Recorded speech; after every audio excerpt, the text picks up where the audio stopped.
What's going on, Knights of Fulcrum? It is me, your boy Gilbert. And me, Harry.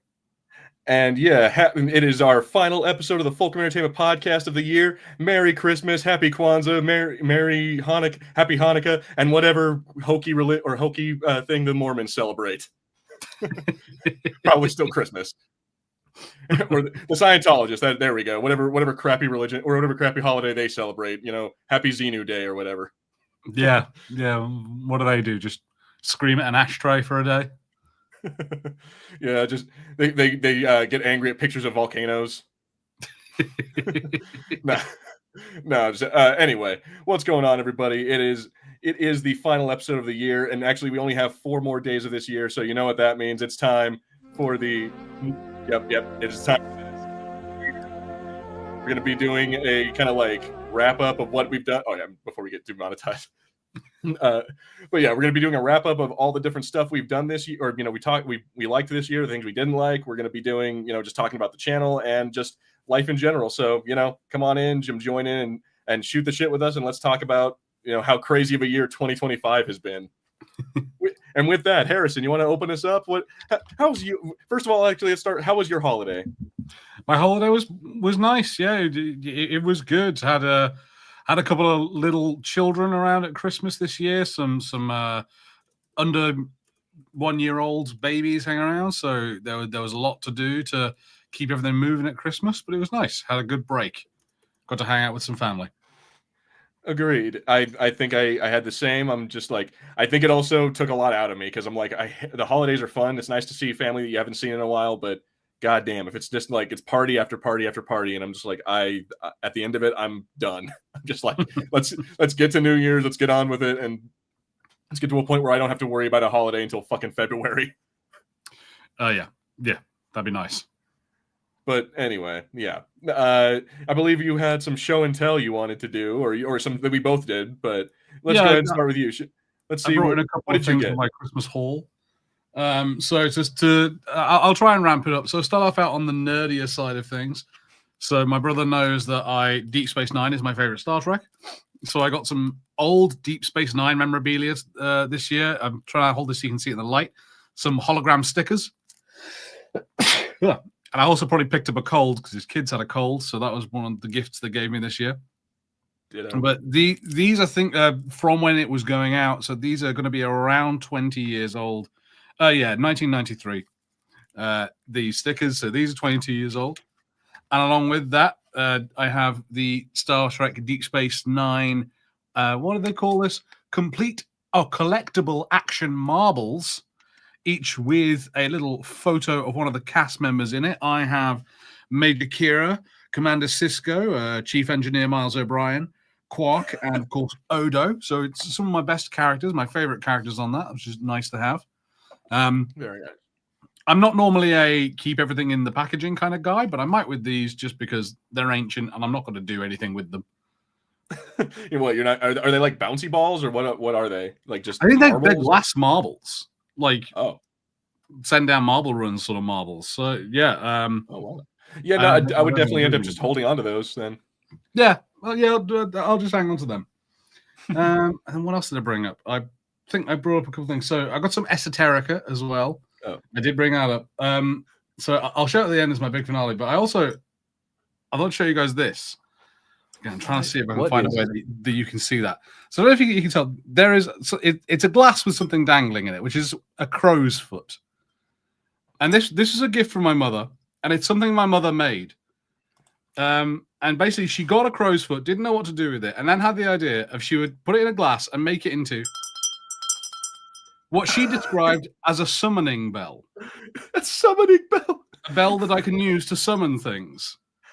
I mean, that very much is a ding-a-ding-a-ding-a-ding. Oh, Bitterman.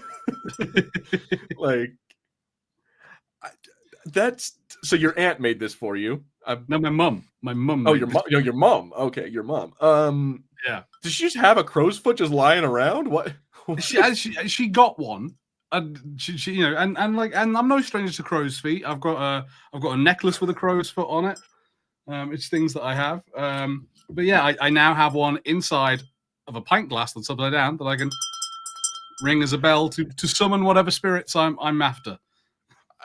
I do like how it actually functions as a bell. It's like it's a very clear, like loud sound. I'm like, yeah, dude. If you ever want to do like a voodoo ritual, that is your thing.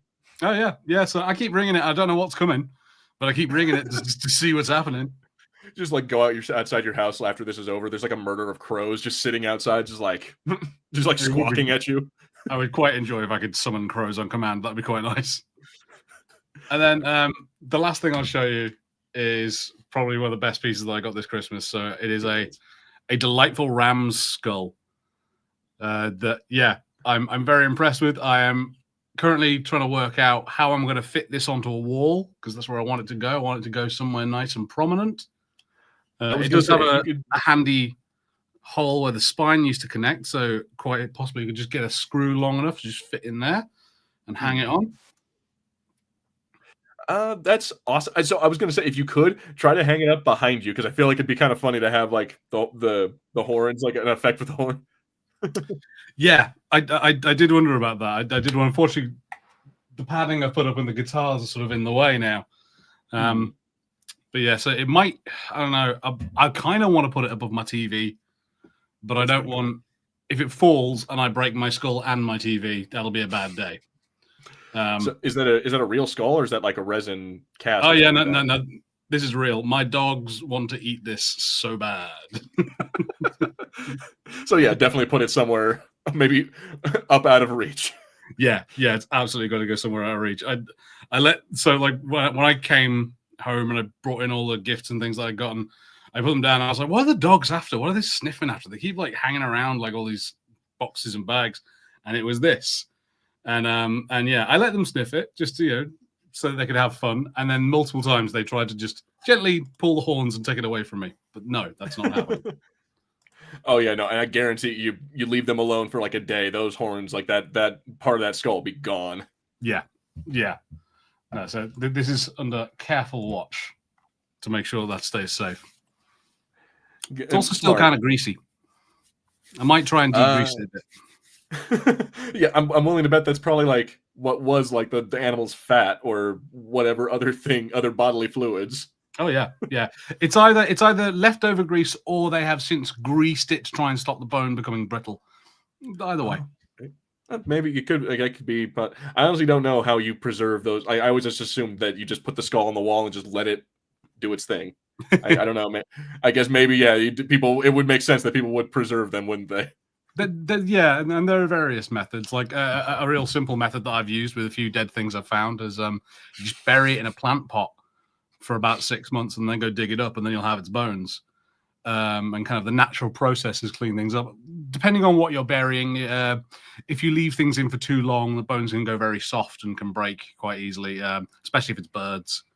But other things aren't too bad. Squirrels, you can usually get away with those. Yeah, these are just things that Harrison found dead. I don't ever kill them myself, but like a bird flew into a window and it died. I was like, well, that's my bird now. It's mine. I love that. That is like the best way for it. It's like, oh well, yeah. Most people like my sister, me, my brothers. We used to have a pigeon. Like pigeons would fly into our window every now and then. So we just take a shovel and just yeet them into the street and be like, that's the city's problem now. So you're like, nope, fuck that. I'm gonna bury it in the pot and then I'm gonna have a fucking pigeon skeleton. Yeah. I love it. And I've got a couple of deer skulls that I left in a mixture of, because they died before, and so they had like some meat still left on them. So I left them in a bucket with a solution of just like diluted bleach, so just water and bleach, and that tends to get rid of what you need. Again, you got to leave them for a while, and the water's gonna get nasty, but yeah, it's perfectly doable. So before I go on to my show and tell, I have to ask this other question. Was this like something recent that you've started, or is it just like childhood that you just, what a teenager was doing? It was my mum that started it first. So she's an artist, and around the time when I was like maybe 14, 15, started like doing a lot of art where because we live near a beach that's a wildlife preserve. So there's lots of like stuff shows up on the beach.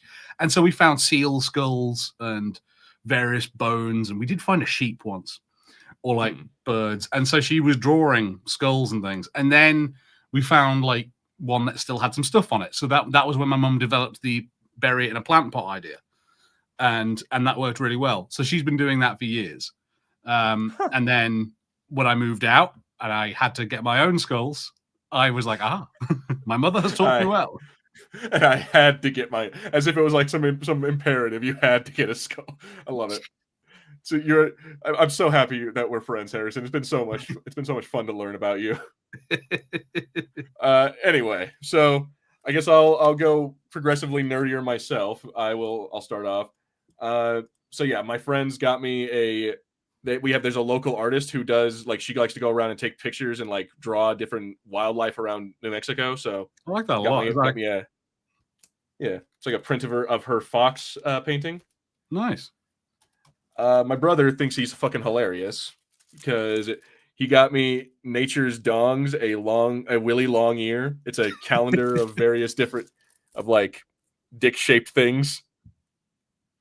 Like, he thinks he's a goddamn comedian.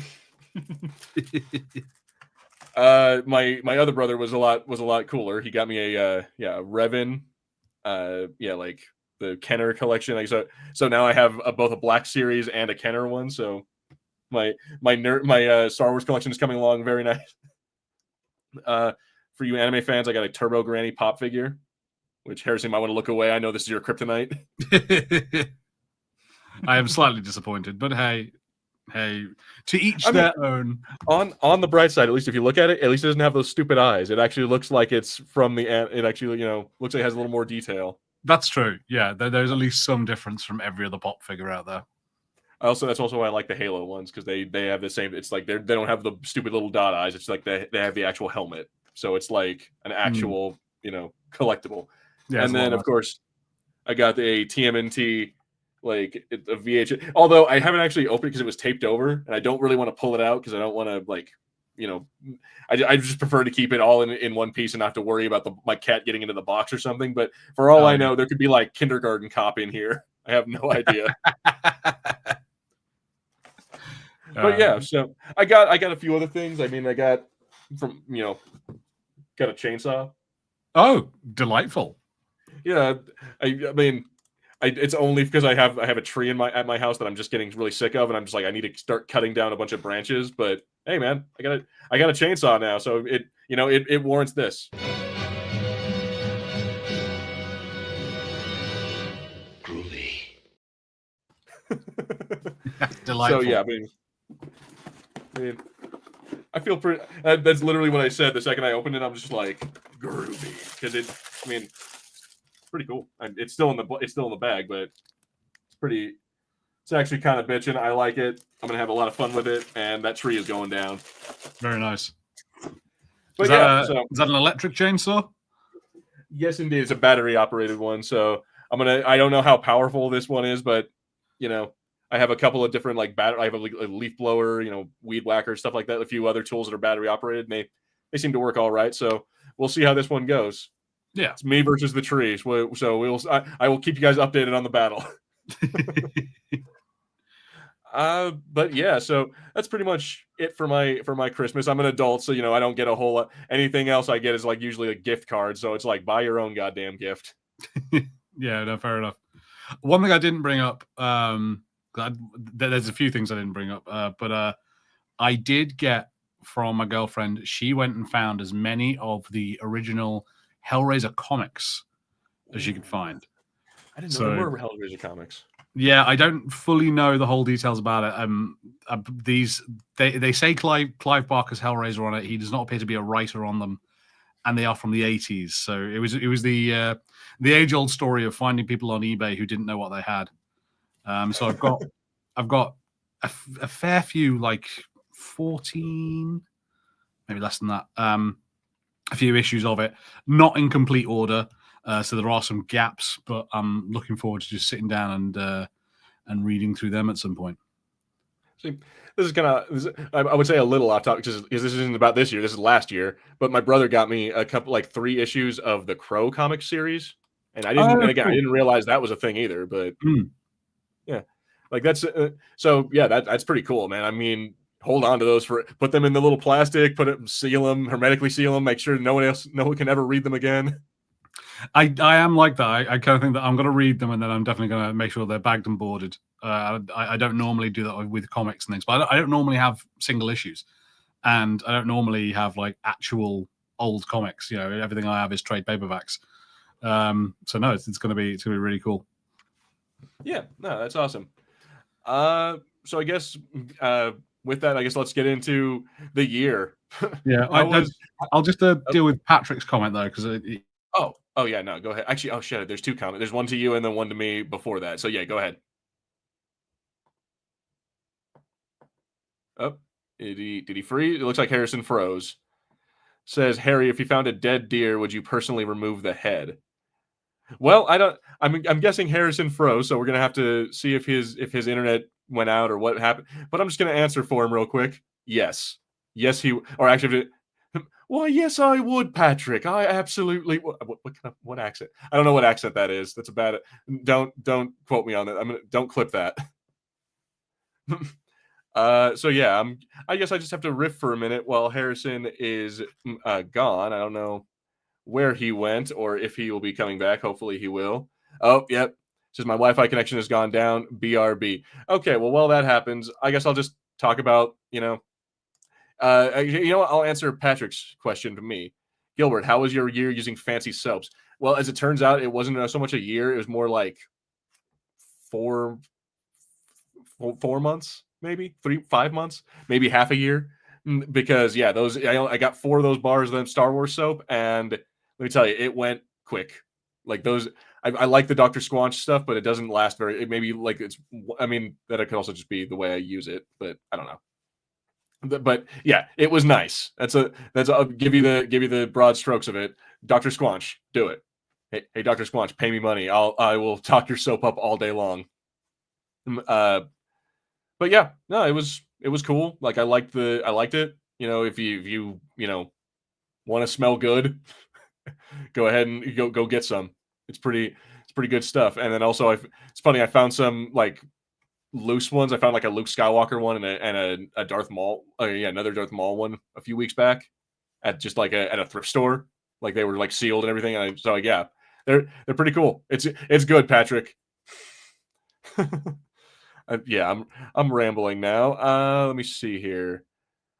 I'm gonna do this because I'm kind of floundering. So I'm gonna do 45 seconds of filler. My lord. Stormtrooper. My lord. Stormtrooper. My lord. Stormtrooper. My lord. Yep. My lord. Uh-huh. My lord. Yo. My lord. My lord. Stormtrooper. My lord. Stormtrooper. My lord. Stormtrooper. My lord. Stormtrooper. My lord. Stormtrooper. My lord. Stormtrooper. My lord. Stormtrooper. Stormtrooper. Stormtrooper. My lord. Ugh. My lord. Go f yourself. My lord. Go f yourself. My lord. Go f yourself. My lord. Go f yourself. Aw. What's up? Hello, welcome back, Harrison. Internet problems, was it? yeah, sorry. My new PC is a bit spotty on its Wi-Fi. Every now and then it loses its connection and it thinks that there's no internet. Tried to update my drivers. Don't know what's going on there. No worries. As long as you're back. Yeah, I was trying to riff for a second there. Yeah, but do you want to go ahead and try to answer the Patrick's question? Yes. So if I found a dead deer, would I personally remove the head? So I would. Yes, in principle, I would be willing to take the head off of it. The thing that would change it's dependent on the condition of the corpse, I would say. So, for example, I did once back in 2023. I was back at my mum's place and I was walking on the beach nearby, and I found a whole seal, like a seal that had recently died and washed up. Loads of other people had seen it. It was in real clear view on the beach, and I considered it, but this thing was, in my opinion, bloated. It's a bit harder to tell on a seal, but it just seemed a bit like squidgy and puffed up. So a bit of me really kind of did want to come back in the cover of night and get a piece of this seal, but it would be my first time cutting up, like, not breaking a skeleton apart, but like cutting an actual, like, wild animal's dead body. I think I'm best to not start on one that quite might possibly just burst on me. So yeah, That's depends. good call. So I'm curious, had you been able to take apart, what piece of the seal would you have taken? The head, most likely. Yeah. Although, to be fair, I don't know how this works out. Does this count as conspiracy? It is technically illegal to have those. It's like a thing because they're a protected species within the UK law. So you can't like sell taxidermy of them. They did it recently. I think a couple of years ago they made it illegal to sell bats as taxidermy as part of trying to protect bats. But I'm like, well, I didn't kill a seal. I found a dead seal, so I can have a dead seal, right? Like my mum has a seal skull that she found, and I did find a lot of a skeleton before. And again, it was more of a transportation issue of just like, oh, I didn't bring a bag with me, so I kind of can't put the seal in something. How many seals are just fucking dying in the UK? My God. I mean, so. Yeah, my mum's house is on a part of the English coast where seals are out in the water, and a fun fact about that part of the English coast: it is so close to sea level. It's essentially like 0 foot above sea level that the beach is just flat, and like there isn't, like sometimes you go down the beach and then it sort of slowly dips down and the water gets deeper. This beach doesn't.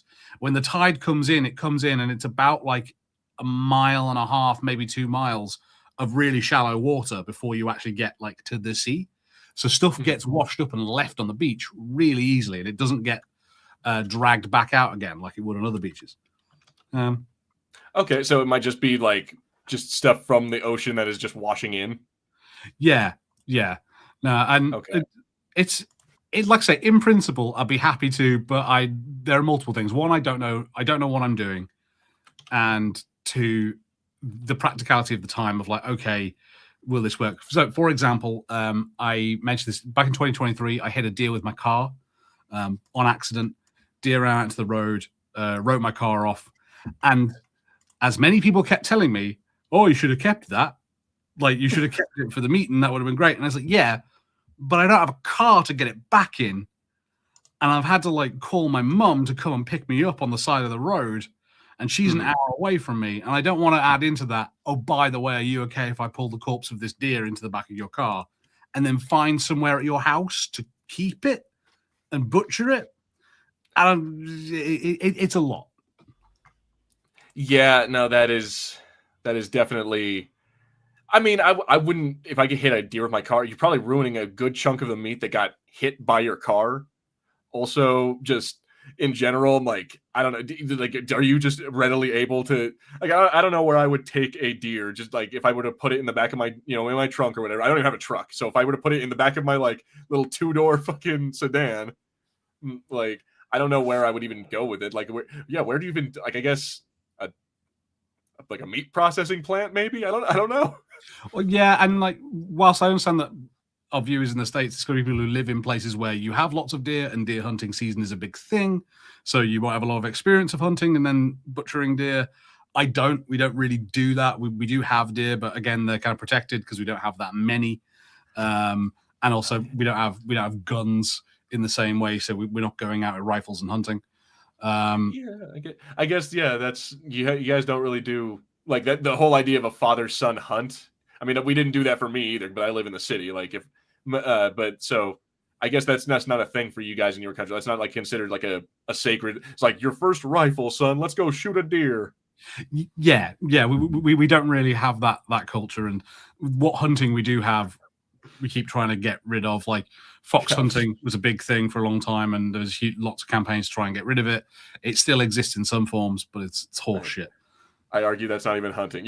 If you're riding a horse and letting the dogs do all the work, then you're not hunting. Yes, yeah, I would agree with that. I am not down with that myself. I don't really think it's fair. Especially like I remember I was living in the countryside when it was being banned, and people's arguments were things like, "Well, how else are we going to exercise 50 dogs?" And I was like, "We're not going to have 50 dogs unless you're hunting foxes. It's the only reason you have 50 dogs." It's like, I'm all for you having 50 dogs, but just go take them to the fucking dog park, man. Like, are you telling me that England does not have wide open countryside for the dogs to just run in? Yeah, it's one of the things that we actually kind of good at. So I'm like, there you go. I'm like, Jesus. No, we have to torture a little fox because, fuck them. Yeah, no. So no. I mean, don't get me wrong. I think the idea of like deer here, deer are pests. Like they just get into they get into everything. They start if they get too much, then they start coming into the city and like eating our garbage and doing shit like that. So yeah, they are pests, and sometimes we do need to thin out the herds a little bit. But I find the idea of like, in our case, like, oh, I'm gonna take my 10-year-old son and I'm gonna teach him about life by shooting Bambi's dad. You know what I mean? I'm like, and I mean, I've never gone out and done it, but I'm just like, I don't know. It seems like a weird thing to be like, all right, son, this is your manhood. You have to go kill an animal, particularly a cute animal. Yeah, and like I say, I can understand, and it's different countries with different things. If we had the sheer amount of deer that you guys had, then I imagine it would be the same. But the thing is, we did all the hunting, but we did it like hundreds of years ago. And they're all dead, so we're not allowed to hunt anymore because otherwise there will be none left. Oh yeah, no, and we ended up hunting buffalo to damn near extinction. So, I think we did actually make them extinct or something like that. Like we made one kind of animal extinct. I know that much. Yeah. Well, and like we don't have wolves in the UK anymore. We don't have bears in the UK anymore. Like all these things that we used to have haven't been around for, it's since before people can remember. Mm-hmm. Yeah, no, it's fun. Humans are bad.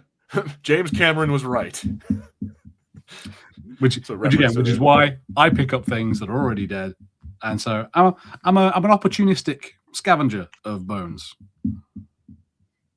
I don't know. Does that make you like a vulture, but in a good way? I mean, vultures they do the exact same. They are scavengers as well. They can eat, and apparently some of them birds can eat bones. Like they can swallow bones whole. I guess, yeah, in a way. I like to think of myself as a magpie, a local to the UK bird that eats dead stuff it finds and scavenges. And yeah, I just go out and I find things. So I guess it's a good way to think of it. You're a bird of you are some kind of fowl. Yeah. No, but that's funny. Let's see. Yeah, Mr. Action says, I believe in hunting only for food, or hunting's only good for food. Yeah, obviously, if you have to hunt, if you have to eat, do what you got to do. That's the law of, that is the food chain. But yeah, no, I just think it's weird how some people are like, they'll go out with, like trackers. They'll go with any number of like technology, the biggest fucking gun they can find. They'll shoot a lion and be like, yeah, I'm the biggest. I'm like, no, do that with a knife. Then we'll talk. Like, go kill that motherfucker with a knife and your bare hands, and then we will talk about how great you are, Craven. But until then, go fuck yourself. Anyway, we got a little off topic there. Sorry. So yeah, but Harrison, your year, how is it generally? I mean, we don't have to go all political on it, even though I feel like we might be leaning that way here in a second. But how's your year been? You've been having a moderately okay. Yeah, it's definitely been okay. It's been okay. Nothing really bad has happened to me personally this year, and everything seems fairly good. I got my house. I've been slowly working on my house, trying to get that to be the way I want it to, and just trying to get things settled in. I have not had anything huge happen, sort of personally, I think this year either. So there haven't been great achievements. There haven't been great lows. So it's been kind of, I mean, as Mr. Action said, year was mid. So I can't really complain, but I can't tell you about, oh yeah, all these incredible, amazing things happen. Although to be fair, I suppose the biggest thing has happened right at the very end of the year. Maybe not the biggest, but one of the big things. I got a new dog, so that's nice. Oh yeah. So okay. So that was you mentioned dogs. I know. I remember you said that you have your girlfriend's dog, but I don't. Yeah. So I completely didn't space that you have two. Like, so what is your other dog's name now, or what is your other dog now? Yeah, so we've adopted a dog that a family member of my girlfriend's couldn't take care of anymore. It's a Chihuahua called Honey. Honey we've had her for one night so far. We picked her up yesterday. She's very, very sweet, but as my girlfriend describes her, she is a Velcro dog. So she cannot be away from someone. She has to be sort of stuck onto somebody the entire time. Mostly my girlfriend. That's where she is at the moment. She'll be sitting on her lap or trying to crawl onto her shoulder. And she kept us awake all last night because not only would she refuse to not be on the bed, but she would refuse to be anywhere on the bed that wasn't on a pillow next to one of our heads. Yeah, so it's like really sweet, but also quite inconvenient. You have a newborn. You basically have a newborn child right now who's going to be on your ass for a good while. Yeah. So we're going to have to see what happens. Patrick says, does Honey flip out over minor noises? No, not that bad, actually. What she does do, that she gets excited at anything. So if you're just like hanging out in the living room and then like you get up to like take a piss or something, or get a drink or whatever, she is immediately up and like, what's happening? Where we're going? We're going to do this, right? Yeah, this is going to be great. And we're trying to convince her, no, stay where you are. Nothing of any interest is happening.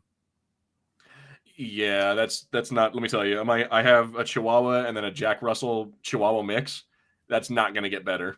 It's not going to get better anytime soon. Okay.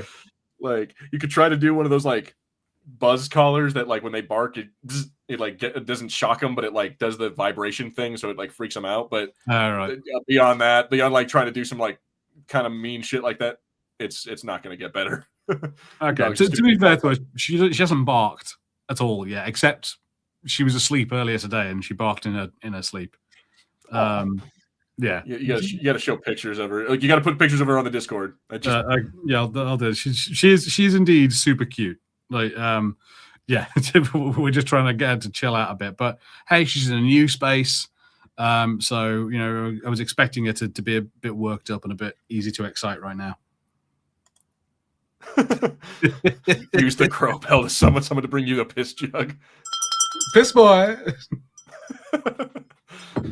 So Mr. Action says he wasted his life a bit. I mean, Mr. Action, you're like 19 years old. You're barely 20 or something like that. Like last I checked or last I heard, last I remember. I don't know. You're still very, very young. I'm like, you can afford to fuck around and waste your life a bit, and that goes for the rest of you. Even if you're like, I'm 30. I'm gonna be 32 this upcoming 22. Oh wow. Okay. I don't know why I keep on thinking you're a teenager.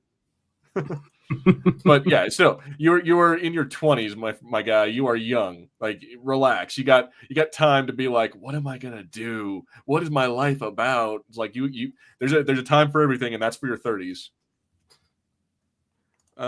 We got the Case Man in here saying happy holidays, boys. Yep, what's up? How you doing? And so I guess I'll go into my thing. Yeah, the year it's been an all right year. I think it's been pretty good. I got a girlfriend. I got, we're going on almost a year. This March it'll be a year. So there you go. So there's that. Yeah. I got a job, so I'm like there. So that's not so bad. As far as the channel, we get to 20,000 subscribers. So I'm like, that's a very good point. Yeah, we did get to 20,000 subscribers. God, yeah, I forgot that we did that. Damn.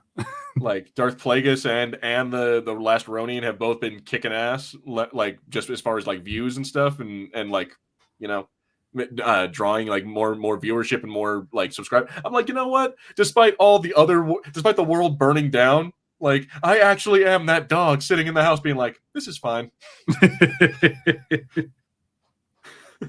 I'm like, yeah, dude, I'm okay with it. Like it's not ideal. Like obviously the world is not ideal right now, but you know what? I'm pretty grateful for what's been going on and how life has been. I'm like, I kind of like it could definitely be worse. Like, you know what I mean? Oh yeah. No, things are 2025 has been okay. I forgot. You know what? So long as before 2025 ended, Jake Paul got his ass beat. I am so that makes the year that much better. That makes all the shit show that the year was that much better. And I'm pretty sure Andrew Tate got punched out too. So yeah, he did. Yeah, he did. We got two dickheads who deserve to get punched, getting punched. And I'm like, you know what? We will survive. Humanity will make it. That's true. And hey, going into 2026, hey, those files dropped and all sorts of things are coming out and stuff's happening. So we don't, the new year could be one hell of a ride. We're gonna find out. It could go really good or really bad depending on what timeline we're in. But it's kind of like Schrodinger's cat. We just have to wait until the box opens and we find out. Yeah. But we're getting some. If not that we're going to see big change or people brought to justice, we are at least getting a sneak peek of some great Netflix documentaries. There are going to be some incredible documentaries about, I don't know, maybe at the end of this administration. So 2020 or 2030, we'll have some incredible stuff. Inside the Epstein files, behind the black ink. Or some shit like that.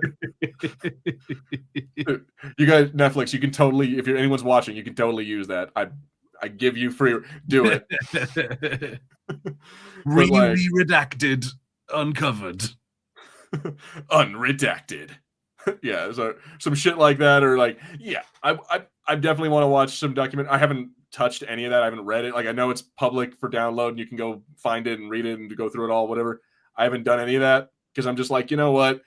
I feel like I'm not going to just go ahead and tell me. Just I'll wait until the news tells me, oh, well, Bill Clinton was in it. Well, this guy was in it. Well, Chris Rock was like, wait, Diddy was in it? Shit like that. I will get, as soon as we get to that point, I'll be like, oh yeah, no, I believe all of it. I'm not surprised by any of you. I'm like, which makes me probably sound like a sheeple, but at the same time, I'm like, at this point, I'm like, dude, yeah. You're telling me that the rich asshole was a rich asshole who also happened to be a pedo? Wow, color me shocked. Yeah, it's quite fun. There are some people who are trying to be kind of political about it, going like, "Oh, well, you don't want to see it now that it's got this guy in it, do you?" And I'm like, "No, I do. Yeah, burn him to the ground. I don't care." You mean the guy who sexually assaulted women for years is also happened to be a pervert on Epstein's Island? No. Wow. Yeah. No. Burn it down. Burn it all down. Yeah. I'm good with it. Yeah. So I'm like, yeah, I'm down. Just let's all the elites, all the Hollywood people, all the fucking the rich assholes who are in Congress and in the presidency, all of them. I'm like, I'll be more surprised about the people who aren't in the list or who aren't in the fucking files. Yeah, and and I would say as well, this idea that you'd be mad about, a politician that you liked or that you sided with was in that, and it's like, hey, do you know what? I think that everyone can probably get behind the idea that, as a minimum, people in power shouldn't be part of an international sex trafficking ring. I think everyone would be behind that. If that's a thing, I don't know, when you work with a government agency or a school or anything, they do a background check and it's like, oh, really sorry, but you've got a conviction on here, so no, you can't work around children. That I'm just like, oh yeah, you can't be state senator.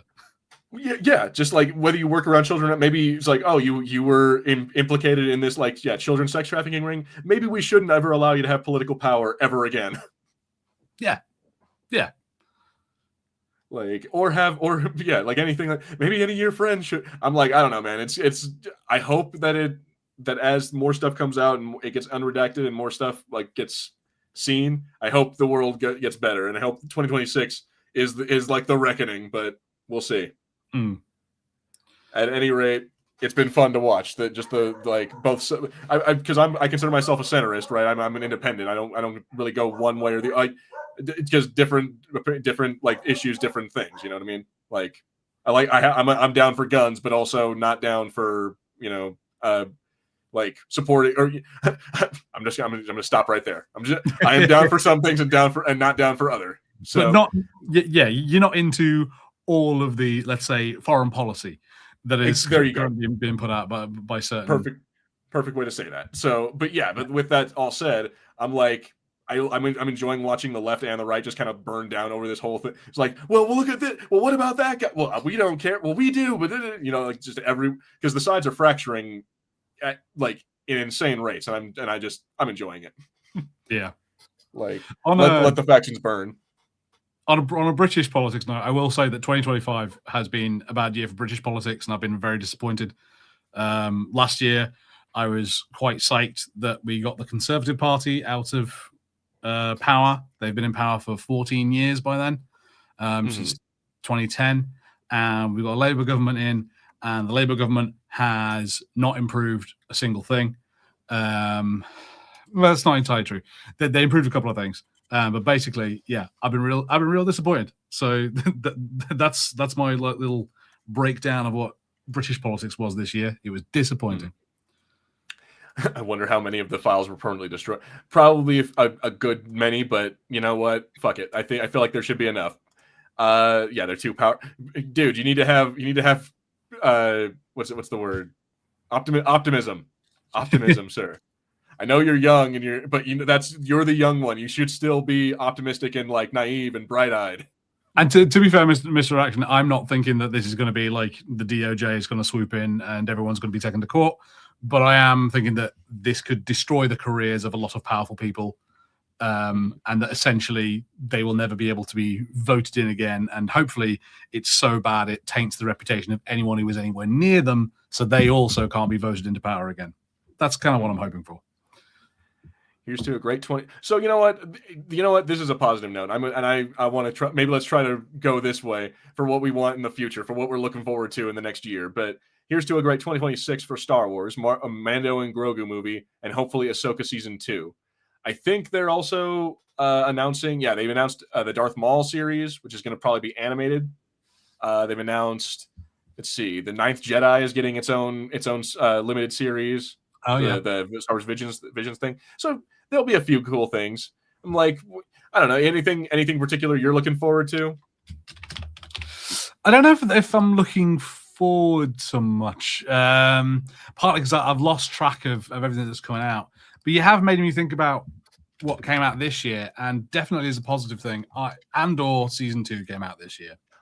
And that has been one of my absolute favorite Star Wars things in years. Not specifically just season 2, but Andor in general. I have loved Andor so much. It has sort of shown me a different side of Star Wars in a live action context that I haven't seen anywhere else in live action. And it was especially, was it last year that we got The Acolyte? Or 2023, I think. It was a couple years ago. A couple years ago, because last year was Skeleton Crew. Last year was Skeleton Crew, you're right. And I wasn't particularly happy with that. So after The Acolyte and after Skeleton Crew, to get a Star Wars property that I enjoyed and I think was doing great storytelling, as well as, kind of being true to sort of Star Wars and showing us like more of Star Wars, peak. Loved it. Oh yeah, no. Honestly, this was a pretty good year for shows and movies and stuff. Like Fallout season 2, like, oh my god, there's only 2 episodes out so far. But if you have the chance, Harrison, like if you have Prime or whatever, go check it out. It's so good, and it's made me want to replay Fallout New Vegas. So I've been doing that a lot in my off time. Okay. Loved Andor as well. Best Star Wars in a long time. Agreed, Caseman. Yeah, Andor was probably the best Star Wars we've had in at least the last, I want to say 5 years, maybe. And that's a high. That I don't know. That might be a controversial thing with the Mandalorian as well, being released in that time. But I don't know, man. I really think Andor beat, like, at least Andor. The first season of Andor beat the Mandalorian like so hard. I think, yeah, I was very surprised that anything was going to be better than the Mandalorian. Like the first couple of seasons of the Mandalorian were so great. They were so like on point. And I think, were some of the most Star Wars feeling things. I think maybe it depends what you want. If you want something that feels like George Lucas, this is a true continuation of Star Wars, then it's Mandalorian. But if you're interested in going, okay, let's take this world in a slightly different direction and see what other kinds of stories we can tell with this world, I think Andor is better. But they are both fantastic. And unfortunately, Talkative Cargo Pilot, no, Skeleton Crew didn't take me back to my childhood. I kind of feel I felt like Skeleton Crew was a poor imitation of the adventure films of my childhood. I don't think it got there. It thought it did, because it was like, well, we've got all these things that are in these old adventure movies, but it forgot to make it fun. And it just fell down for me. Yeah, agreed. See, as far as like other Disney properties, we had some pretty good Marvel stuff. Like we had, at least I think that Fantastic Four and Deadpool and Wolverine, great. Oh, that was this year. I keep forgetting that was this year. Damn, yeah. Oh, Deadpool and Wolverine. Or actually, no, that might have been last year. No, yeah, it was last year. My bad. Okay. Yeah, so it was July of last year. But yeah, no, but Fantastic Four was this year, and that was pretty good. Like we also got I really liked it. I liked Superman. That was pretty cool. I don't know how anyone felt about Tron, but that was Tron Ares was a thing. Yeah, it didn't bother. I've never been a Tron guy, so I didn't check it out. Same. Let me see here. I personally like that DiCaprio movie, the One Battle After Another. Oh yeah, how was that? It was really cool. It was, the way I would describe it is it's kind of like a Coen Brothers movie. It's Paul Thomas Anderson. So if you know who that director is, I think he did. Let me see. Did do Magnolia? Yes, he also did Boogie Nights. I think it might be Punch Drunk Love. Let me see. I know there was another. It might have been Eternal Sunshine, but I'm not entirely certain. But yeah, no. So it was Paul Thomas Anderson, and it kind of feels like a Coen Brothers movie in that they take DiCaprio's character, and he's very much like a what's it called? Like he's like a Lebowski kind of guy. Like he's a big he is a Jeff Lebowski style of dude. Like he's always high, he's always drinking. He's just kind of a bumbling moron, and he's thrust into this like when he was young, he used to be like a revolutionary, but then he spent 20 years like smoking and drinking his brain away, and so then but he has to get called up to the show again, and it's funny because he's not ready for any of it, and he's just trying to like bumble his way through. And then Benicio del Toro is there, and he's pretty cool. Okay, all right, that sounds pretty good. I definitely give it a chance if you have. Peacemaker season 2. I still haven't watched it. Still have yet to watch Peacemaker season 2. I don't know what's wrong with me. I'm dragging my feet on that one. Saw Weapons and Looney Tunes the day after. Looney Tunes the day the Earth blew up. Was that good? I saw something about that. I saw like a trailer for that a while back, but I never actually like put much interest in it because I don't think I've watched the Looney Tunes stuff in a while. Oh, interesting. Yeah, I was not aware that there was a Looney Tunes thing coming out this year. Apparently, I think it's next year that they're supposed to be releasing Wile E. Coyote versus Acme. It's like a court case about him suing Acme. Okay, that sounds great. Just off of that sounds fantastic. And they apparently were gonna scrap it. Like they talked about how like they made the whole movie and we're like, nah, we're not confident in it. We're just gonna throw it all away. And people found out about it. We're like, no, fuck that. Release the fucking movie. Oh, is it that movie? Because I heard about that years ago. But about the Wile E. Coyote movie that got made and then was entirely shelved. Oh, damn. Yeah, so that's the one, is Wile E. Coyote versus Acme. And I guess Will Forte is in it. That's his lawyer or something like that. Like they're going to be they were going to be doing a whole story fleshed out for it, but just decided they weren't confident in it. Okay. It was a tax write-off. I mean, that could make sense. I mean, they make a movie just so they can be like, yeah, look, we made a movie. Here's our tax return. Like, give us our tax return. Give us our $1 million. The Alien. Well, so I don't know about the Alien. I mean, there was Alien Romulus. I think that came out this year, if I'm not mistaken. No, that was last year. No. So the movies that came out this year were Predator. Oh, let me see. Was it Predator Badlands and then Predator Killer of Killers? Yes. So yeah, the Predator movies, like those, I like Predator Badlands. It was fine. I think they tried to they definitely tried to make it like less rate, like it wasn't rated R. They tried to make it more PG-13, like and kid friendly, so you could bring kids to it or families to it. But I'm not crazy about that. But yeah, it's fine. Like I'm enjoying the Predator like lore so far. Okay, yeah, all right. I haven't checked those ones out yet, but I did see Prey this year. Because I'm always behind. I'm always so far behind. Damn, yeah, you are behind. That's a 3-year-old movie now. But what did you think of Prey? Prey's pretty good. Prey is pretty good. I like Prey in terms of it does exactly what I want a lot of these movies to do. Find me a radical new setting for your series of movies, so we can actually explore something a bit different, which I prefer, instead of how so many movies are just like, oh, how can we keep it as exactly the same as the last movies that we put out were, which I think far too many things do, Indiana Jones in particular. So yeah, that was great. There are some things about it though where from what I know of the Predator lore, Prey does piss me off a little bit in terms of like the Predators are such bitches. Like they're kind of similar to what we were talking about before, like with hunting, of just like these predators be like, yes, we should go onto the planet and find these great challenges for us, but we will be invisible and we have a force field and I've got heat-seeking missile lasers so it always beats you. You never win. And I'm like, okay, you 5-year-old playing imagination in the playground. Like, no, you can't do that. You can't say that you're the best hunters and also do that.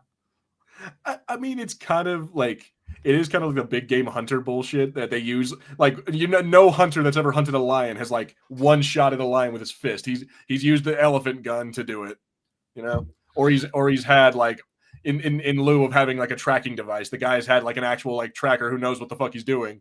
Bring him out there and stand in the exact right spot to do it. And there's various things about how often, to get your license to do it, they pick out a particular lion for you to kill who's old, and they're like, it's actually better for like the local area of lions if that one dies, because then the younger lions don't have to like fight him in order to like take over. Exactly. Like, I feel like a lot of their stuff is kind of like just a perceived thing of being superior, but even though, yeah, like they do rely heavily on their technology a lot. Like until you prove that you're bad in that until you having like an Arnie moment where it's like, I'm gonna take my mask off and I'm gonna take all my weapons off and we're gonna fucking battle it out. Yeah. I think that's it. If Predator was coming down and had just a bow and arrow, I think that'd be cool. But the Prey movie, with it being where the humans just have bows and arrows, and it's more about ingenuity and working around it. It was fun. I liked it. I definitely liked how it focused on her more. Like the Predator was there, but it focused on her story a lot, like Naru's story a lot more. And it was cool how it kind of like mirrors the Predators like lore or their story. Because she wants to be a hunter, and like in order to be a hunter, she has to be blooded. She has to go find and hunt something bigger than her, just the way that the Yautja do. So I'm just like, I kind of enjoy that little thing there. So yeah. I'm a little curious here. Did you ever end up watching the Knives Out movie on Netflix, the Wake Up Dead Man? I did. I watched that. I watched that twice actually in the last 2 days. I watched it with my family on Christmas Day, and I watched it yesterday with my girlfriend because she hadn't seen it. And so then I gotta ask, what did you think? I like it. I like it, but so I'm really gonna try not to spoil it. I like it, even though I would say the mystery isn't as like it's not as good as Knives Out. Like the original movie, the mystery isn't as good. The twists and turns just aren't anywhere near as like shocking. But it's funny. It is very political, which I quite like. It's quite fun. I noticed that Rian Johnson has a thing. Like he very much is kind of anti-politician and anti-rich people, and he shows that a lot in all of his movies. Yeah. So yeah, like I like it. I like the whole vibe, it being so tied into that one particular church and also the Catholic Church. As much as I am not a religious man, and I have a problem with a lot of religion. I love what religion looks like. Very goth. The Catholic Church is super goth. So I was like, yeah, I'm down with this. This is cool. So I imagine that part where like Benoit goes into this whole thing about like, oh, it's very pretty, but it masks all this like horrible like he goes into that whole thing tearing down the Catholic Church in like one short paragraph. I imagine you were probably all about that then, huh? It's sort of. Like I agree with everything he says, but for me, I'm just like I just kind of want all the religious people to leave so I can wander around their churches in peace. Because I love me. I mean, my tattoo here. This guy is from the Lincoln Cathedral, so That's right. That's the imp of Lincolnshire, or the Lincoln imp. The Lincoln imp. Yeah, yeah. I find religious architecture fantastic. I mean, a lot of it is because I get to pretend that I'm in Dark Souls. I get to wander around, and like maybe just in my head, the boss music starts playing. But yeah, I think those things are wonderful. So I would have appreciated that building a lot more than he did. But I also agree with him. Fell asleep at the end and need to watch it again. Watch it again. Very sad. I don't know. I've watched it a couple times. I watched it on Christmas Day with my girlfriend and her parents. And then I decided to watch it again by myself because she kept on asking me, "Wait, what's that guy? Who is he? Why is he angry at her?" I'm like, "I'm watching the same movie you are. I don't know." It's like I'm trying to figure it out. Although what I'm going to say is I was a little disappointed. Like it was good cast, good acting, fine. Like there's only two critiques I have: is that it was very light on the Benoit Blanc, which that's what I liked about the first two movies, is that he was like there throughout the whole thing almost, and was having his little like foghorn leghorn mannerisms, like the just the weird little like southern draw that he would bring, and it felt like he was kind of phoning it in on this one. And then I would say the fact that I solved I didn't solve how, but I solved who did it like right away. I'm like, oh, this person did it. I know it. The way that they're acting, the way that they're portraying, like they totally did it. And then I was right. Yeah, that is the same thing I had. I didn't know what the mystery, how they'd done it, like you say, but I was like, it's this person based purely on vibes. It is this person who did it, and it was that person who did it. Yeah. And I'm like, yeah, because I've learned from these movies now is like, don't trust anything that the only person you can trust is Benoit Blanc, but the rest of them, they're unreliable narrators. So everything they tell you is probably bullshit. So I'm like, and the second I'm just like, the fact that the character who ended up doing it was central to most of the movie. I'm like, okay, they're either trying to set up that this is like a red herring or they did it. And I'm like, I'm going to go with they did it. I will say at the end of it, someone said like, so are they just going to keep making these now? And I really hope they do. I grew up in a house. My mum loves not a police procedural, but she loves that sort of murder mystery. She loves Agatha Christie, an Inspector Poirot, a Miss Marple, Father Brown, like any of those things. She loves all that stuff. So if they just keep making these movies and it to the point where it's like it's almost like a TV series that takes a very, very long time to come out, I'd be happy with that. And you can have your ups and downs, and some of them are better than others. But yeah, that's what I'd like to see. I'm surprised they haven't done this already, or maybe they have and I've just not noticed. But I'm expecting they've got to start making like Benoit Blanc books, right?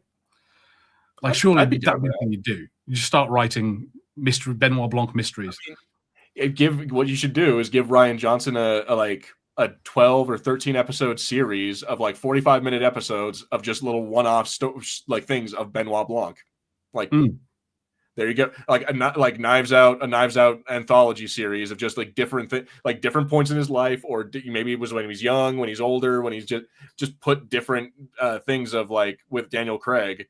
And also while we're at it, I think what's his name? Is it Hugh Grant? So that's like his boyfriend in that. Oh yes, yeah, in Glass Onion. I'm like, you know what? Let's see some more with that. I would like to see some dynamic of these two. It's like they're both fine actors. I'd like to see them. Maybe he brings his boyfriend on like a vacation, and then there's a murder. That was exactly what I was thinking, because that is so many Miss Marple and Poirot mysteries are that he's just on vacation, but then there's a murder, so now he has to solve it. That sounds perfect to me. I'm all for it. They could definitely do that. And then like Netflix, if you don't do it, you're just letting money pass you by, because people would watch. I guarantee you people would watch that. Although that could also be that I wonder how much Daniel Craig wants to keep on doing these, because I'm like, it seems like it's a fun job. Like you show up and you pretend to be a fucking like really smart dude. I wouldn't be surprised if Daniel Craig is very happy doing this. I mean, after Bond, this has got to be a great job. You know, he gets to do his fun accent. He gets to learn fun speeches and be funny rather than I've got to have a fight with Dave Bautista. Like it sounds like a good idea. Yeah, I'm like, I wonder how old is Daniel Craig? He's getting on. Yeah, Let's say old is 50 Daniel something? Craig? 57 years old. Yeah, now at a certain point, it's like you want to stop being Bond. Like, let the man enjoy his later years. Yeah. Well, also, I think it was reported he wanted to stop being Bond a couple of movies ago. I think he got tired of being Bond a while ago. Yeah, I'm willing to bet that. It seems like this is a lot. His other character, like the Benoit character, is a lot more fun to play because it's a lot more like dynamic and off the wall. Whereas Bond is a lot more just like, yeah, you sit there, you drink, you just kind of look cool. He just gives like looks. Occasionally he'll say some shit, but most of what he's doing is reacting to like guns being fired at him, and he has to run. Yeah, I think that's probably one of the worst things. Is like, hey, we're gonna fly you out to this country, and it's really hot, and now you got to run, boy. Get out there. Yeah, exactly. We're gonna have you sitting in this remote control car going in circles. Well, like a bunch of squibs are going off, and you just have to act like you're in danger and shit. And it's like, no, that doesn't sound fun at all. No. But I mean, whatever. Teach their own. I mean, I also bet a movie like Wake Up Dead Man. Wake Up Dead Man, it has like 4 locations, something like that. And they're all pretty normal places. You're not having to do an action scene and then wait for 2 hours for everything to be reset to do another take. So yeah, that seems good. Yeah, apparently it was filmed primarily in the UK, particularly around London, and it says it was at the Holy Innocents Church in Epping Forest. I fucking knew that was in England. Sorry, this is a thing because they kept saying, "Oh, it's in New York," and we were sitting there like, "That looks like such an English church. Like that looks like England." Like I swear to God, that looks so much like England, and it fucking was. Vindication. It's like, I knew it. They don't yeah. I mean, some churches look like that, but mostly in New England. Surprise, surprise. Yeah, and even just like the trees around it, I was like, those are English trees, man. I'm telling you, this is an English building. English? What are those trees that grow in an English accent? What is an English tree? Just the kind of trees that you see in England, and I don't see them as much in American stuff. Like some of the forests, I was like, maybe because there's a lot of pines and ferns and stuff, and that's more American. But I'm seeing a bunch of sycamores and shit around here. This looks like England to me. Just love the idea of an English tree. It's like, yeah, it's a Cockney tree. just to grow every now and then, we'll be in the woods, and every now and then the tree will just go, oi. Yeah, that's just the Ents though. There's not many of them left. So they make a James Bond movie about the guy that jumps long distances.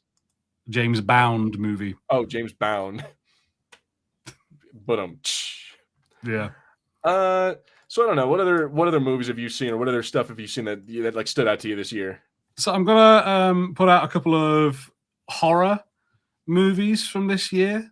Although I think some of the bigger ones I can't really speak on as much. Like Sinners was really big this year. But 2 of the ones that I want to call out are 28 Years Later. 28 Years Later was a hell of a movie. Not exactly what I think people were expecting from that follow-up to 28 Days Later. In my humble opinion, not really a horror movie. But it had horror elements, but definitely not the horror movie that 28 Days or 28 Weeks was.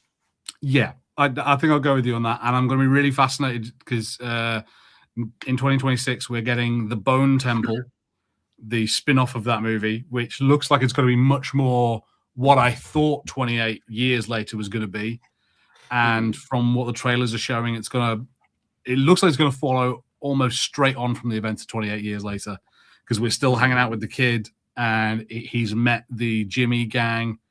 And so we're going to see more of that world and what's going on. So I'm really looking forward to that. But in terms of that thing of taking a horror movie and going, well, horror movies can be more than just violence and gore. and sort of like entertainment. I think it was a great example of that. It's not everyone's cup of tea, and it might not be what you wanted when you came for it. I wish I'd known it was that before I went, but it was still an excellent movie. Yeah, I liked it. I think it was a little weird. Like, again, it wasn't what I was expecting, because the way that the trailer made it seem, it was going to be like a really uncomfortable, like freaky kind of like body horror almost movie, but it didn't really do much of that. It just kind of like, it had elements of it, but mostly it was just the kid, trying to save his mom, and then learning a beautiful lesson about like how apparently childbirth saves people from the infection. I don't know. There's some things there about like just the mechanics of the infection, but it's about accepting death and mortality and grief and moving on, which, to be fair, a lot of horror movies are usually about grief. It's pretty wild that he gives the kid his mom's skull and is like, go put it in go choose where you want to put it on the pyre or the temple or whatever, the thing. I'm just like, that was a wild scene. I'm like, I get that the kid was accepting death, but like, damn, dude. My thing was literally, I was like, there's no chance in hell he stripped all the skin off of that skull in that amount of time. I was like, no, sir, I refuse to believe this. Well, Harrison, have you ever tried boiling the stuff in a weird pot with like, I don't even know how he did it, but it was like the weirdest. But yeah, have you ever tried his method? No, I haven't. That was last attempted very famously in the UK by the serial killer who was dumping his bodies down the toilet. So no, I haven't given that a go. Maybe never too late to try with animal parts. So not Dennis Rader. He was the BTK killer. Sorry. Anyway, don't mind me. I'm going to say that like Ray Fiennes was probably my biggest disappointment. Like he was cool in the end. The character was fine, but I was bummed out because I thought he was going to be insane. Like I thought he was going to be like nuts and like be one of the main antagonists, but it turns out he's just cool. He's just a doctor. I actually kind of like that. It was kind of nice because he does get set up as like everyone's afraid of him. He's this madman, and then he's just like the nicest, most Middle England man in the world. Like, oh yes, hello, yes. I've been bathing myself in iodine. The infected don't like it, and that's a simple dart laced with morphine. Yes, it works. No, it was quite nice. He just kind of figured out the zombie apocalypse and was just like, nah, I'm good. Yeah, but anyway, I think that was a good highlight of 2025 for horror movies. And the other one, again, not as big as a horror movie. I'll admit it's not particularly scary, but Guillermo del Toro's Frankenstein is a fantastic film. It's really I have heard my brother has raved about that and told me it was really good. Anything you can tell us without spoiling it? So it's very faithful to the Frankenstein story, to the actual book.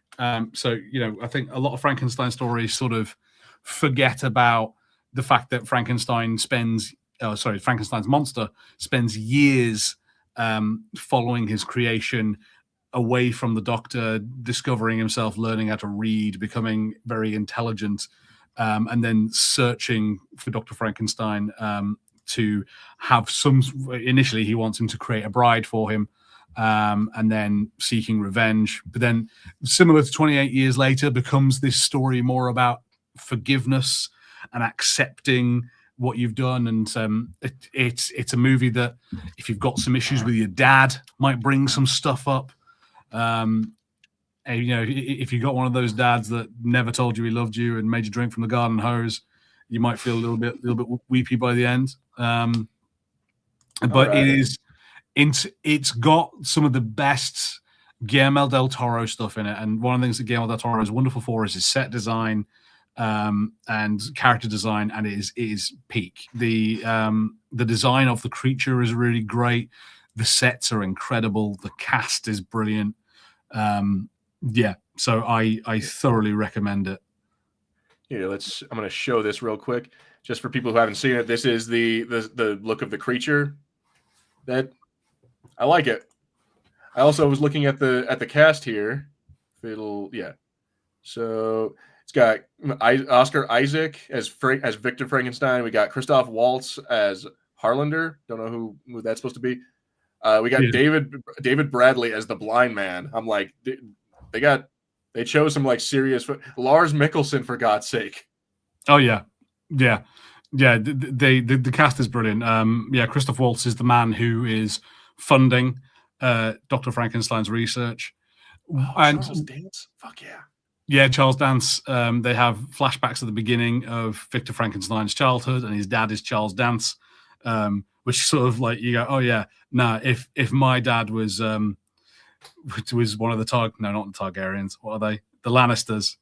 if my dad was one of the Lannisters, I would have trouble as well. And he is the same character as Victor Frankenstein's dad as he is in Game of Thrones. It's just the same dude with a different costume.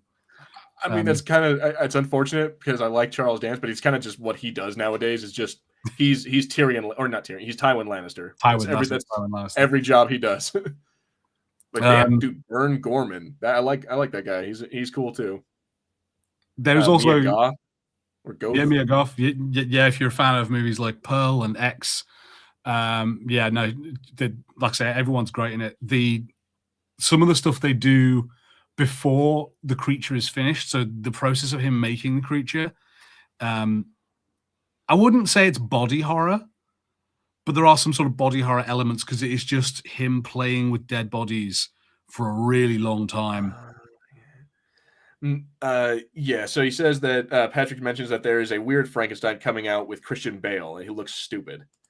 Yeah, it's like a weird kind of like, I don't know. I want to say like neo, like, or like what's the word? Postmodern. Like it's like some weird, like it's someone else's like artistic take on the Frankenstein thing because they're like 20s gangsters as well. Like they have like New Yorker kind of accents. Like, and it's about the bride. It's not even about the Frankenstein monster. It's from the point of view of the bride, and I think it's like Maggie Gyllenhaal is going to be playing the bride. Okay, yeah, I'm interested. I'm always interested to see a weird take on something, so it could work out. But yeah, I can see what you mean, Patrick, when you say it looks stupid. Okay, so or no, it's not Maggie Gyllenhaal. It's going to be directed by Maggie Gyllenhaal. That's the one. And so, but it's Jessie Buckley as the Bride of Frankenstein. Christian Bale is going to be Frankenstein's monster. Jake Gyllenhaal's in there for it's something. I'm assuming he's going to be Dr. Frankenstein. And then we have Penelope Cruz. Let's see. I don't know if you know Annette Bening. I know the name, but I can't think of the face right now. Yeah, but we have a few people who are like that I don't know, so I'm not even gonna name them. But yeah, but like we have it looks weird. It looks a little weird is how I'm gonna say it. I don't think I'm gonna be checking it out, or maybe I will when it comes to like streaming. I'll probably end up checking it out because after that Frankenstein movie, my girlfriend has become slightly obsessed with Frankenstein.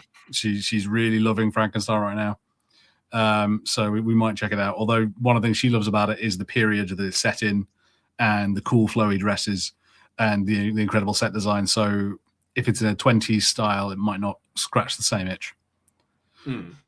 Yeah, see, that's my thing is I like Christian Bale. He's a good actor. He has a lot of range, but yeah, I don't know how I feel about that. So we'll see.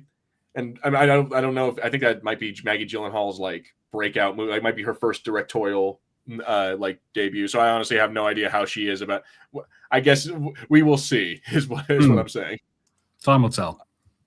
Let's see. We got about 15 minutes left of the episode, so I'll steer the conversation here now. We've been talking a little bit about things in 2026 and what we've been looking forward to or what we were like hoping for. So what is it like just in general? What are some goals you got for next year? What are some of the things you want to do? I want to get hard merchandise finished. That's probably one of the lowest parts of my 2025 is my output has been terrible. So yeah, I apologize for that. So I would like to get that finished, partly as well because I'm keep thinking about other projects that I want to move on to and I want to work on. So I want to get that out of the way so that I can start working on some other stuff, some different stuff. But yeah, just have a go and do something new. And then what else? What else am I looking forward to for 2026? Don't know. I want to get the stairs painted. My house. Adulting is a thing. Yeah, like my house is in so many different stages of decorated. So the studio has gotten better in recent months, but In the summer, I pulled up all the carpet that was on my stairs so I could paint all the skirting boards and everything. And I painted the skirting boards, and now my stairs haven't had carpet on them for 8 months. And I still haven't finished painting the wood paneling that's on the stairs because it takes forever. And I've got to put up shelves in the bedroom. So yeah, I just want to get all that shit done.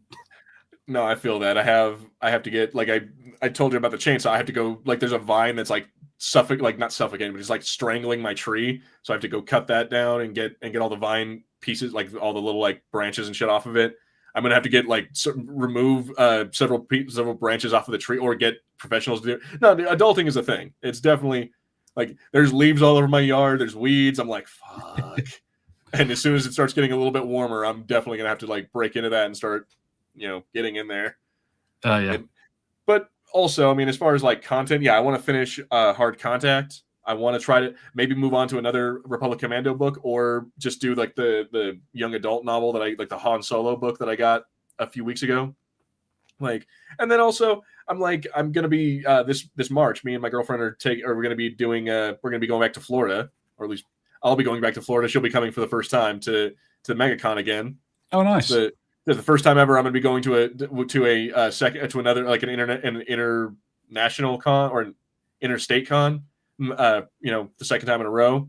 So it really made an impression on me the first time, and I hope so I want to get more content out of that, maybe get more panels this time around. But apparently all the Lord of the Rings dudes are showing up, so maybe I can get one of those, but yeah, well, I want to do more cons. I want to try to travel a little more, and get some more content for the channel, and then just preferably just live comfortably. Yeah. No, I know what you mean. Actually, last something, to be fair, that I didn't think of with 2025, I went abroad. I went to a different country for the first time in a long time, in almost 20 years this year. So, yeah. So once I moved out and had to be an adult that managed shit on my own, I did not know at all how to go abroad. I didn't know how I was going to do it. And so I finally did it. And I went to Spain, and it was very good. So I want to do that. I want to do that again. My girlfriend was born in Germany, has a lot of ties to Germany. So we're probably going to try and go to Dusseldorf. And maybe next Christmas I won't be here because I'll be hanging out in Dusseldorf, drinking beer and all sorts. So yeah, at some point I would like to find a way. Like, I'd like to either have a reason, or find like a way to get out there, that's not like prohibitively stupidly expensive. Like, I'd like to go out to the UK and like actually maybe one day finally meet my friend. That'd be great. But like I said, I need a way to like, fuck, how can I justify it? If there's like a con out there, then I can write it off on my taxes and shit, and then I can actually like get, because like I priced it before, like being able to get a hotel, and then also flying from here. I think we have to stop off in either like Hawaii or something, like we have to stop off in another area, and then fly from there. It's like, yeah, no. So being able to fly from here to the UK is, I think it's like $2,000 for a plane ticket. Wow. Okay. Yeah. That's tough. Patrick has said, would I be interested in going to the Star Wars store in England? I don't know much about the Star Wars store, so maybe that's a way to justify it. I don't know. If I could find a way to make content out of it, and be like, hey guys, the first time we're ever doing a podcast, or some shit like that, maybe. But yeah, I gotta figure out a way to fudge the numbers on that one, so I can make it a little more helpful. Harry, hope you got to see the Sagrada family in Spain when you were there. Sagrada in Spain when you were there. I didn't. I went out to a resort, and I stayed on the resort mostly. Why can't I was in Mallorca. I was on the island of Mallorca when I was there. So yeah, I didn't get to see much of Spain. I have been to Spain before when I was a child. But even then, again, I think I was mostly around. I did not see a single church. No, I saw a bar, and I saw the cafeteria and people who were being paid to dance in front of us, and then also serve us drinks later on in the day. It was a slightly strange experience that holiday, but it was very nice. The sun was wonderful, and it was very nice to be somewhere else. Oh, it was a church, apparently. I did not know that. Here's the thing. Here's an ambition I have for 2025. Okay. So I was recently watching a Hot Ones video. What's their channel, like Before We Feast or something like that? And the Hot Ones video is very interesting. It was Guar versus ICP, which are two musical entities that I find very interesting. And I noticed that Shaggy 2 Dope of ICP has some very prominent Star Wars tattoos on his neck. He's got the Imperial sigil here, and he's got the Rebellion sigil here on his neck. And I was wondering, what I think would be really fun is if I could get Shaggy 2 Dope from the Insane Clown Posse to listen to the channel. Like, a bit of me was like, he might already listen. Like, but I was like, that seems doable. Like, it seems so doable to get him to listen to the channel. What you should do is not only get him to listen to the channel, get him to come on the channel. Get him to just like, hey, you want to do an interview on our podcast? You like Star Wars, right? Let's talk about it. I'll have to, like, I don't think I have any anymore. I used to have some ICP merch. I'll have to buy some more so I can like wear my hatchet. Go in like full fucking like Juggalo makeup. Oh my god! When I was 15, I made up my own Juggalo makeup. I had this idea that I was going to be. That I was like, if I was a Juggalo rapper, what would my makeup be? So I designed a face, and I think I made it in like the WWE like character creation screen as well. That's great. I love that your devotion is like, I want to be in the ICP one day. I think I was going to be called Pencils, because my initials are HB. And of course, yeah, pencils. Yeah, I love that. But yeah, so like that's a thing. That's the thing that I would like to happen. I don't want to just resort to trying like to DM him. But I'm just like, what can I do to sort of subtly get the channel in front of Shaggy 2 Dope? I mean, since we're sitting here talking about, say something funny about him, and we'll clip the. I don't know. AI, hey, StreamYard AI, clip this. We're gonna see. We're gonna see if it works, because apparently that's what StreamYard tells you to do, is like give the AI instructions and maybe it'll do it. Interesting. Okay. AI, make us funnier.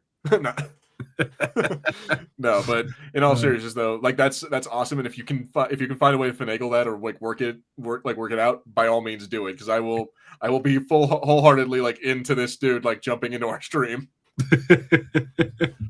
No, it would be great after. I don't know what I'd do though. I'd just like sit there quoting the great Malenko at him or something. I don't know what I'd do.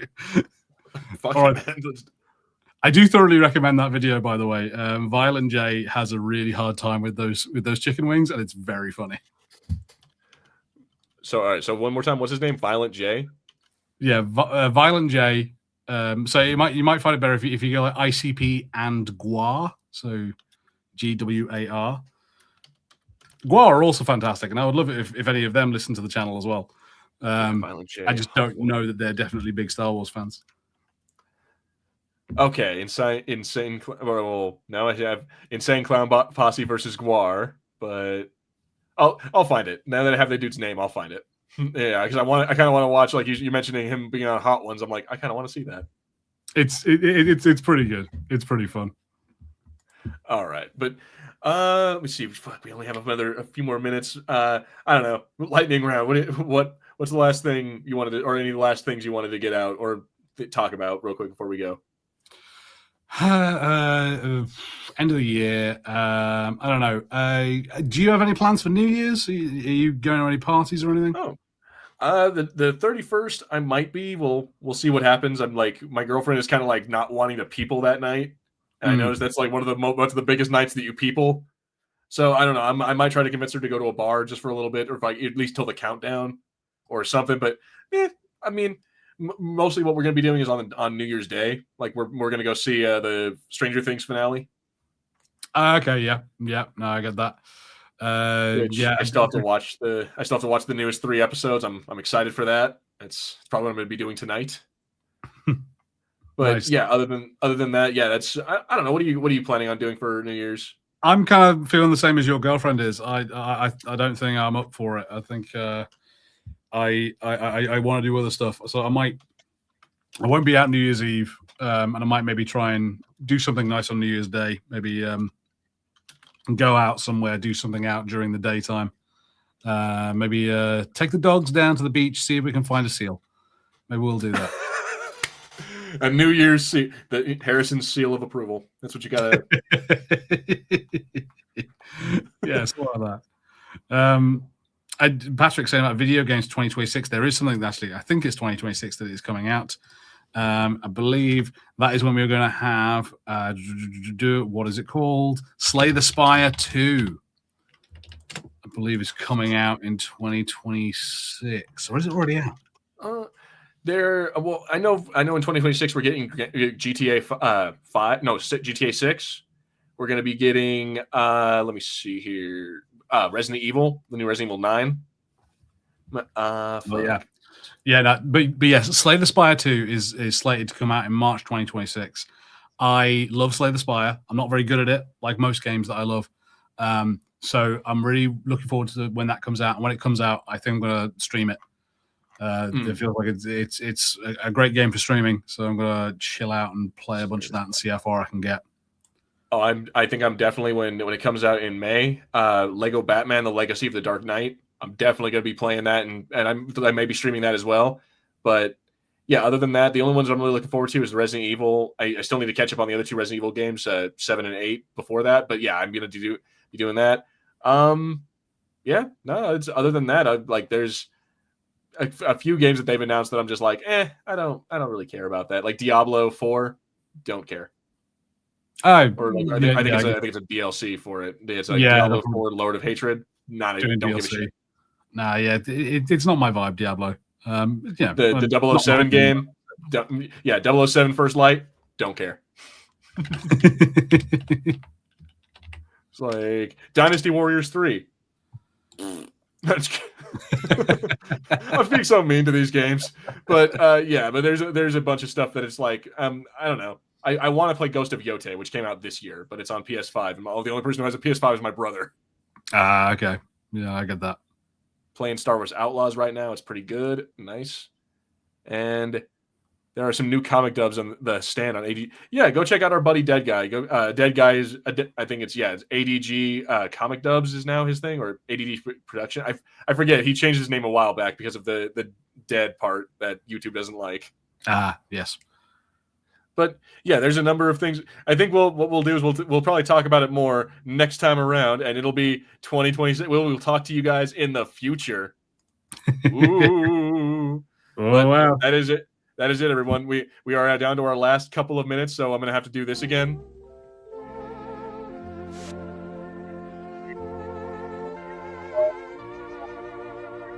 Anything last you want to say before we go to everybody? Any thank yous or... Thank you, as always, to everyone who has checked out the things that I did manage to put out this year. I really appreciate it. Everyone's always really nice in the comments, and I'm so happy that you guys you enjoy what I do, and that it is kind of wild. Like you said, we got to 20,000 subscribers this year. Earlier this year, I was filling out a survey. Like I got asked to do a survey online, and it was about social media. And it said, like, do you have any accounts on YouTube and things? I said, yes, I do. And it asked me how many subscribers I have. And I was like, oh, huh. And I had to go check. And was really, like, I had a weird, like, oh, wow moment when I had to put in, it was 17,000, I think, at the time. And I was just like, damn, that's kind of crazy. I have never thought... and we're small time for YouTube, YouTube standards. We're not going to be taking on Mr. Beast anytime soon, but 20,000 people saying, yes, I like this is insane to me. I'm amazed. Yeah. And that's in like with all the different crazy content that we do, like your audiobooks, my Comic-Con videos, the insanity that is the podcast. I'm like, people still stay around and they still hang out and they still watch us. So I'm like, I cannot express how just grateful I am for that and how insane it is to hear to talk about like our fans and actually know that there's like a lot of them. You know what I mean? So it's like it's it's freaky, it's scary, and it also kind of makes me feel like, fuck, am I even supposed to be here? Like, well, what even is this? Am I an imposter? So Yeah, it does so feel yeah, like- guys. But here's to another, like, I think, fuck, how has this been? Like 7 or 8 years now that we've been doing this, since 2018. Yeah, So yeah, we've been doing this channel since 2018. So yeah, it has been a almost like 7 years at this point, and it's going to be hopefully another 7 years, and we'll see how far we can get in that time. But until then, I have been Gilbert, I've been Harry. and this has been the Fulcrum Entertainment Podcast, the last one of the year. We will see you all in 2026, and with new stuff to talk about, new movies, new TV shows, and maybe some new watch parties, and hopefully some new forms of content. Maybe we can start branching out a little bit and start doing some newer stuff or some crazier stuff, something that brings you guys back in more. But I don't know. We'll see. Till then, later, everybody. We will see you.